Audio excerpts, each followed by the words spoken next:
아침 뉴스의 맥을 짚어드리는 시간 뉴스연구소, 오늘도 두 분의 연구위원 함께합니다. CBS 조태임 기자 그리고 김준일 시사평론가, 어서 오십시오. 안녕하세요. 예, 첫 뉴스 어디로 갈까요? 통일교 금품 제공 진술에 전재수 등장. 그러니까 통일교가 여야 정치인들에게 두루 금품을 전달했다. 그중에서도 민주당 인사들에게도 금품을 전달했다고 8월에 진술을 했다는 게 이제 뒤늦게 알려진 건데, 그 당시 이제 민주당 의원 두 명의 실명을 통일교 윤 전 본부장이 특검에다 얘기를 했다는 거죠. 근데 그 두 명이 누군지 알려지지 않다가 어제 전재수 장관 이름이 나왔어요. 그러니까 어제 사실 이제 기자들 사이에선 다 알려지긴 했는데 보도를 못했던 건데 예. 어제 이제 아, 시작이 된 거죠. 보도에서 이제 실명이 적시가 됐습니다. 예. 그러니까 여권 장관급 인사에게 돈을 건넸다. 어제 알려진 건 여기까지였잖아요. 그렇죠. 근데 여권 장관급 인사가 전재수 현 이제 해양수산부 장관인 거죠. 그 윤 전 본부장이 특검에서 진술한 내용에 따르면은 2018년에서 2020년 그때 당시에 전재수 의원이죠. 그때는 네. 현금 4천만 원이 든 상자 그리고 명품 시계 2점을 전달했다는 내용이에요. 근데 지금 또 한겨레 단독 그 보도에 따르면은 시계 브랜드도 이제 구체적으로 나오고요. 그리고 전 의원이 이런 거 받아도 되나라고 말하면서 이제 받아갔다 이런 진술을 했다는 겁니다.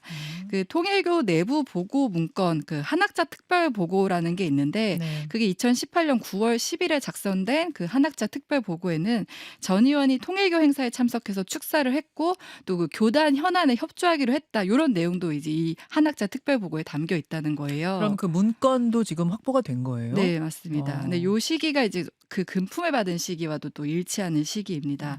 그래서 지금 전재수 장관이 지금 출장 중이거든요. 미국 네, 출장 중입니다. 네, 미국 출장 예. 중이거든요. 그래서 SNS에 모두 허위고 금품 받은 사실은 전혀 없다 이런 글을 올렸는데 네. 그리고 오늘 새벽에 이제 뉴스쇼 팀에서도 전화를 해봤잖아요. 네. 전화를 했는데 세상에 별일이 다 있다. 통일교 측 주장은 하나도 맞는 게 없다. 그래서 목요일에 귀국을 하는데 귀국 후에 기자회견을 하겠다 하면서 이제 결백함을 주장하고 있는 상황입니다. 세상에 별일이 다 있네.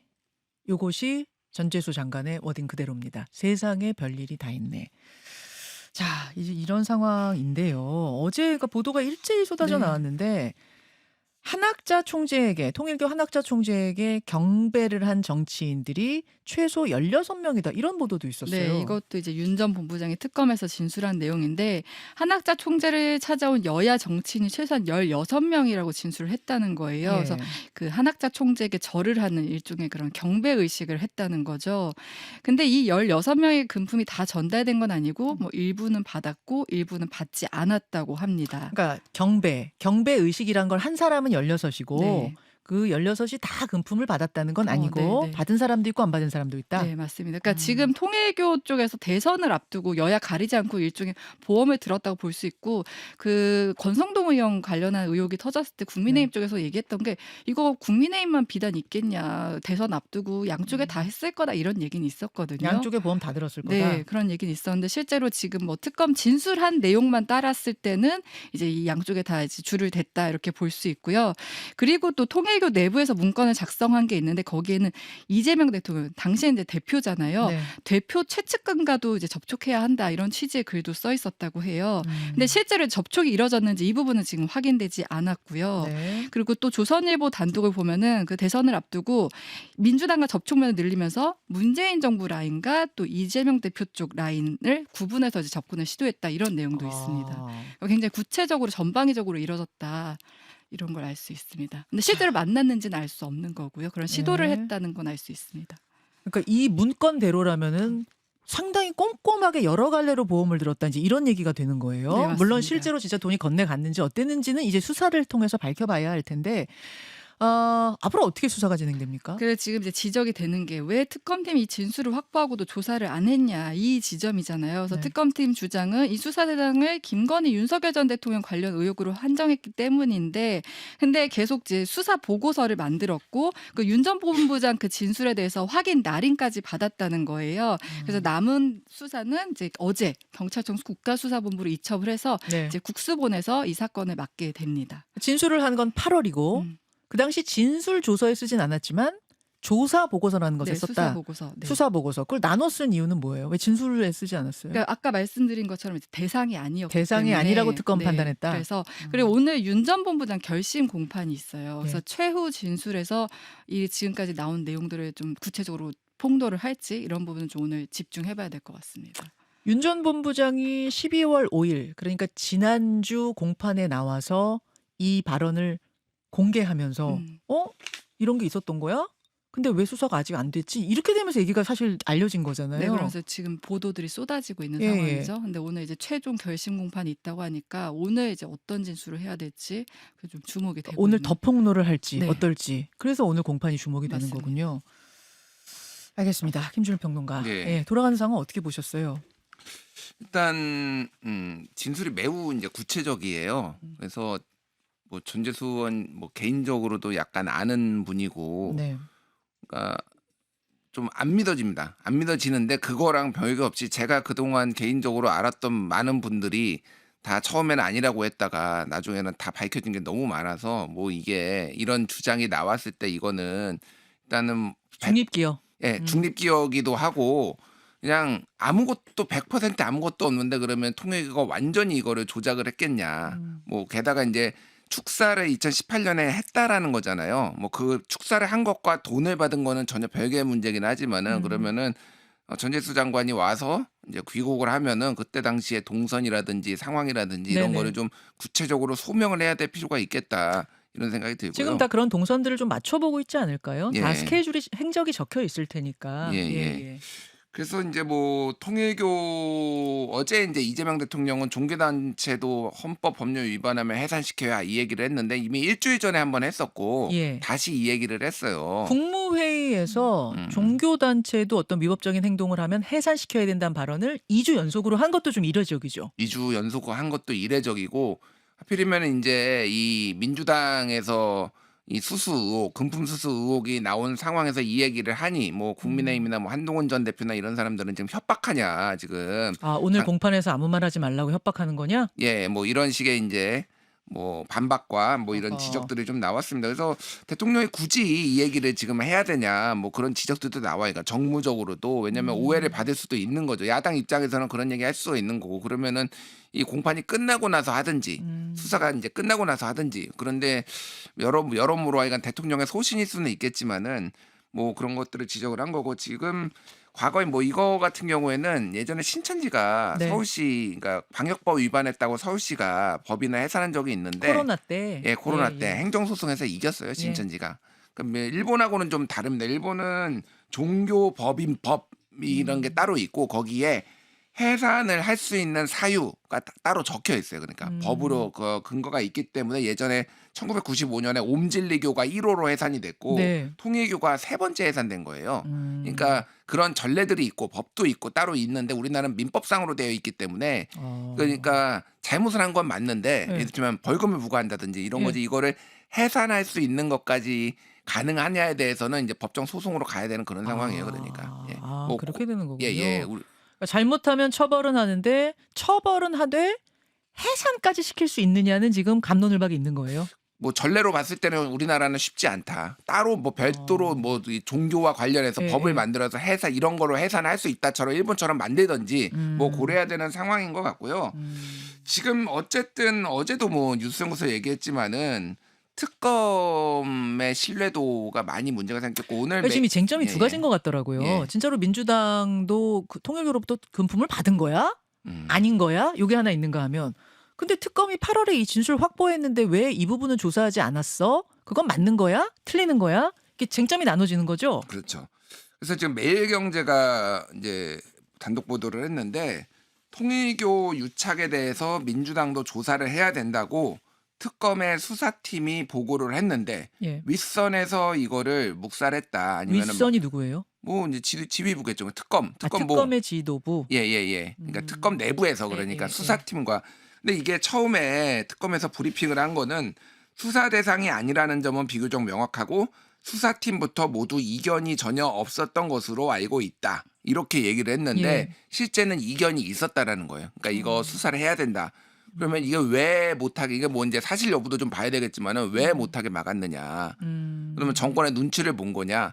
이게 그러니까 단순히 특검의 신뢰 위기가 아니라 정권의 신뢰 위기로도 번질 수가 있는 게 그럼 교감이 있었던 거야 민주당이랑 알았던 거야 민주당은 뭐 이건 아직은 의혹이지만 국민들 생각에서는 이거는 특검 자체를 만든 것도 어쨌든 민주당이 주도해서 만들었고 국민의힘은 빠져 있고 국민의힘을 대상으로 하는 것도 맞지만은 이런 게 있으면 이첩을 했었어야 되는데 공소시효는 지금 뭐 지나가거나 거의 다 끝나가고 네, 있고 공소시효가 예, 끝나가더라고요. 뭐 봐주기 한 거 아니냐 교감이 있었던 거 아니냐 이런 정권 차원의 신뢰 위기가 지금 올 가능성이 상당히 높아졌다. 이 공소시효가 12월 말까지인 거죠? 그러니까 뭐 이게 요- 케이스 바이 요- 케이스인데 민주당 예를 건. 들면은 네. 지금 윤 전 본부장이 진술한 거 따르면은 예. 전재수 의원이 9월 10일 날 예. 이 한학자 특별보고에 전재수 의원이 부산에 가가지고 축사했다라는 거잖아요. 2018년. 예, 2018년. 자, 그럼 7년이에요. 네. 그러면 2025년 사실 9월 10일 날 끝났을 수도 있습니다. 근데 이거 조사를 8월에 지금 윤영호를 한 거거든요. 네. 그럼 받자마자 사실은 수사를 하든지 이첩을 하든지 이거 뭐 공소시효를 어떤 뭐 기소를 해서 연장을 하든지 여러 가지 방안이 있는데 그거를 다 묵살한 게 사실상 드러나면은 뭐 이거는 굉장히 큰 문제죠. 그러니까. 알겠습니다. 이 이야기는 오늘 뭐 여야의 정치인들이 다 인터뷰에 나오시니까요. 거기서 제가 더 질문을 해보도록 하고 두 번째 이슈 넘어갑니다. 세관 마약 밀수 연루 의혹 혐의 없음. 예, 어제 이문정 지검장이 이끄는 서울 동부지검 합동수사단이 소위 세관 마약 수사 외압 의혹에 대한 중간 수사 결과를 발표를 했습니다. 결론은 세관의 마약 수사 외압 같은 건 없었다. 네. 이렇게 됐네요. 네, 그러니까 백혜룡 경정이 계속 제기했던 의혹들, 세관 직원이 연루됐다는 것이나 이제 윗선 개입 의혹 이제 모두 무혐의로 이제 판정을 한 건데요. 근데 세관 직원이 마약 밀수를 도운 사실은 없다. 그리고 대통령실이나 경찰, 관세청 지휘부 외압도 없었다는 거예요. 근데 그 근거가 뭐냐면은 밀수범들의 진술이 이제 허위였다 여기에 있습니다. 그러니까 합수단이 2023년 그 경찰이 인천공항 그 조사 영상을 공개를 했는데. 네. 그 영상에 담긴 밀수범들의 대화가 이제 재생이 됐었거든요. 근데 거기서 밀수범들이 현장에서 말레이시아어로 네. 우리 허위 진술 맞추자 이런 취지의 대화를 해요. 아, 영상이 있어요? 네, 영상이 영상이 있습니다. 남아 있어요? 네, 영상이 그 공개가 돼서 거기 네, 그 말레이시아 이제 번역한 것들이 나오는데 예, 예. 그 말레이시아 운반 측이 그냥 연기해 여기 솔직하지 말하지 말고 그냥 나 따라왔다. 그러니까 두 명이에요. 그 네. 밀수범이 그러니까 운반책. 한 명이 네. 운반책이 두 명인데 그 한 명이 다른 한 명한테 그냥 연기해라. 연기하라는 게 뭐 미루라 그 연기가 아니, 그 아니라 연극하라. 네, 연극하라. 솔직하게 말하지 말고 나 따라서 여기 왔다고 이렇게 말을 해라 이런 대화가 있어요. 그리고 합수단이 이제 지적을 하는 게 그럼 이 두 명을 애초에 말을 맞추지 못하게 분리를 시켰어야 되는데 분리를 하지 않았다는 점이나 그다음에 이게 문제였던 게 말레이시아 통역관이 아니라 중국인 통역관을 데리고 왔던 거예요. 못 알아들었구나. 네, 그래서 이제 현장에서. 그런 초기 경찰 수사가 문제가 있었다 이런 점들을 이제 지적을 한 겁니다. 그러니까 백경정이 이끄는 초기 경찰 수사가 오히려 문제가 있어서 이런 혼선이 빚어졌다는 게 이 합동수사단의 결론인 거예요. 네, 맞습니다. 그래서 이제 이 허위 진술에 기반한 조사였다. 이게 이제 합수단의 판단인 거예요. 아하. 네. 그리고 이제 용산이 개입했다 이 의혹도 뭐 그 통화 기록, 포렌식 이런 거를 다 해봤는데 네. 대통령실과 경찰 지휘부의 접촉 자체가 없었다 이렇게 결론을 냈습니다. 그러니까 그 외압 의혹이라는 것도 밀수범 허위 진술로 이제 게시된 수사기 때문에 지휘부가 사건에 굳이 이제 개입할 게 없었다, 개입할 여지가 없었다 이런 이제 취지로 보고 모두 무혐의 처리를 한 거예요. 그렇군요. 수사는 일단 여기서는 끝나지 않고 검찰의 그 사건 무마 은폐 의혹이나 뭐 김건희 씨 일가 관련 마약 밀수 의혹 등에 대해서는 계속 수사를 할 것이다 이렇게 밝혔습니다. 예. 자, 이렇게 중간 결과가 나오자 이 문제를 처음 제기했던 백혜룡 경정은 굉장히 강하게 반발하고 있죠. 네, 여러 언론사 전화 취재에 다 응했는데 네. 세감 내 가담 증언 차고 넘친다. 이 영상에서도 일부분만 갖고 와서 왜곡한 것이다. 전체 영상을 공개하라 이렇게 주장을 하고 있고요. 그 밀수범들이 인천공항 조사실에서 했다는 그 말레이시아 그 대한 현장 조사에서 했다는 그 영상이 전체 영상 공개라? 일부만 공개한 거니까 왜곡됐다 이런 주장을 하고 있고요. 그래서 지금 백경정은 관세청이나 검찰 세관 이 6개 기관을 상대로 네. 압수수색 영장을 직접 신청하겠다 이런 입장이에요. 네. 근데 사실 이제 영장 청구 여부는 합수단 소속 검찰이 판단하기 때문에 실제로 영장 청구가 이뤄질 가능성은 좀 낮다는 게 이제 주로 또 그렇게 전망을 하고 있고요. 임은정 지검장의 입장이 궁금합니다. 임은정 지검장도 백경정 주장이 이제 반박을 했는데 마약 밀수범의 말을 이미 오락가락했고 또 경찰 앞에서 거짓말을 거침없이 모의하는 게 영상으로 찍혔다. 백경정이 마약 밀수범들의 거짓말에 속았고 경찰 수사 타깃이 이 사실상 마약 밀수 조직이 아니라 세관 직원들에게 전환됐다. 그래서 시간이 좀 낭비됐다. 이런 취지 얘기를 했어요. 네. 그래서 임은정 지검장과 백경정의 요 주장도 지금 서로 이제 반박이 좀 거세지고 있는 상황입니다. 예. 네. 자, 중간 수사 결과 사실은 네. 많은 국민들이 좀 궁금해했잖아요. 네. 그럼 오래 수사를 했고 또 임은정 지검장과 백희룡 경정의 말이 엇갈렸기 때문에 주장이 엇갈렸기 때문에 좀 이게 어떤 결과가 나오나 했는데 무혐의가 됐네요. 예. 일단 이게 이제 이재명 정권에서 그 특검으로 안 들어갔어요. 사실은 처음에 이제 뭘 어떤 걸 특검으로 하느냐, 3특검이 출발할 때 네네. 이것도 일부에서 해야 되느냐, 뭐 이런 얘기들이 있었는데 음, 이걸 안 한 이유가 이런 겁니다. 그러니까. 예. 영상도 있고. 예, 그러니까 제가 말하는 거는 이거 자체가 신빙성이 높지 않다라고 이미 여권에서는 어느 정도 판단했다. 판단을 한 거예요. 아. 그러니까 처음에 2023년에 이제 왔을 때는 사실은 그때 당시에 야권 민주당도 일종의 이제 호재였죠. 정부의 의혹 제기를 하고 문제가 있다 이런 것들을 외압이 있었다. 그리고 그때 이제 이 윤석열 정권의 어떤 신뢰도가 워낙 낮았기 때문에 그렇죠. 사람들도 많이 이제 의심을 가졌고. 그럼요. 근데 이제 백혜룡 경정이 근데 이제 주장들이 계속 이제 앞뒤가 안 맞는 주장들을 하고 있고 너무 무리한 주장들. 예를 들면은 가장 대표적인 게 내란 자금을 마련하기 위해서 윤석열 김건희 부부가 한 5조 원대의 마약을 들여왔고 여기에 국세청 국정원 그러니까 관세청, 국정원, 검찰이 다 협조를 했다. 그래서 이게 안 걸리고 있다라는 이게 좀 판타지 같은 얘기거든요, 사실은. 음모론적 얘기를 이제 하기 시작하면서 이건 아니다.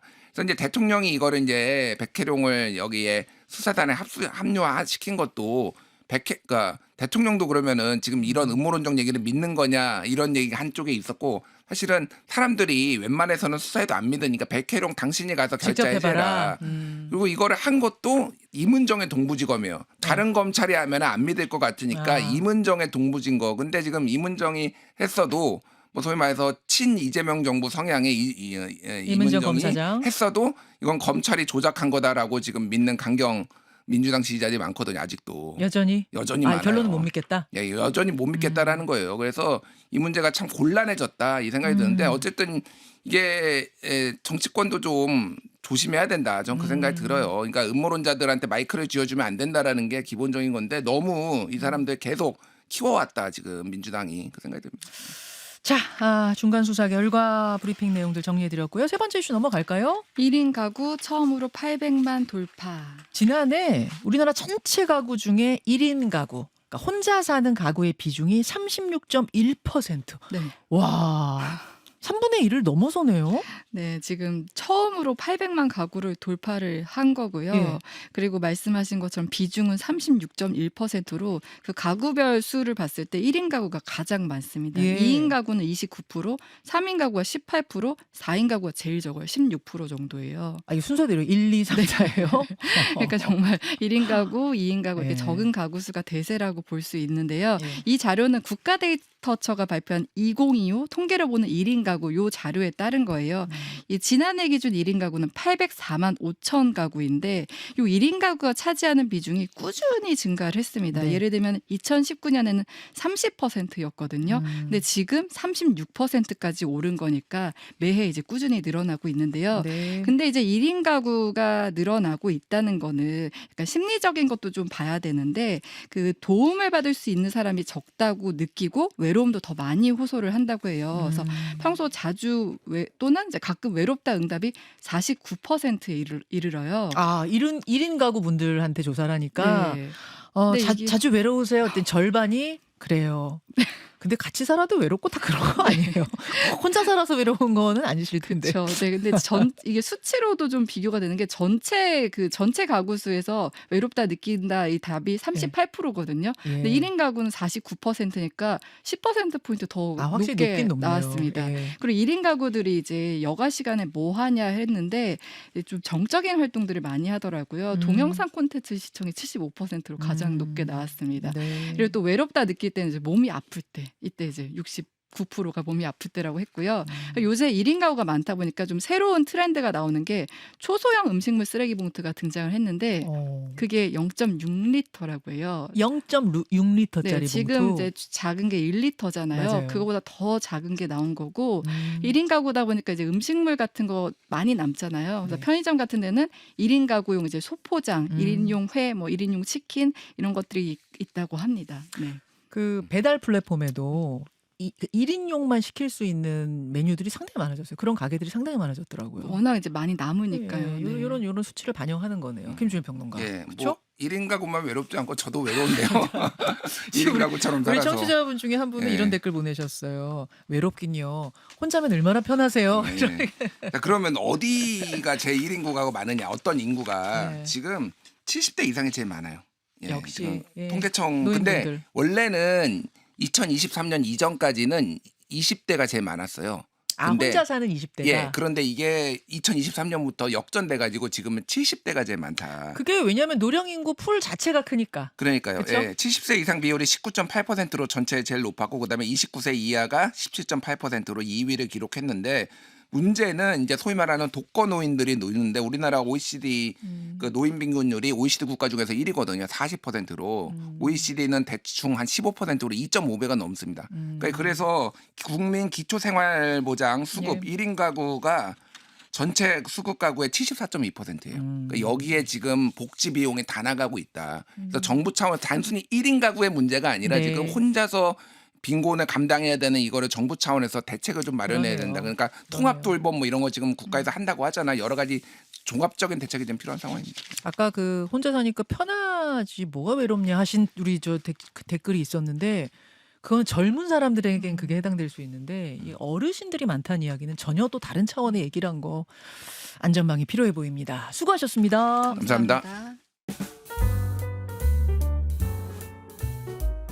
김현정의 뉴스쇼는 시청자 여러분의 참여를 기다립니다. 구독과 좋아요, 댓글 잊지 않으셨죠? 알림 설정을 해두시면 평일 아침 7시 10분 실시간 라이브도 참여하실 수 있습니다.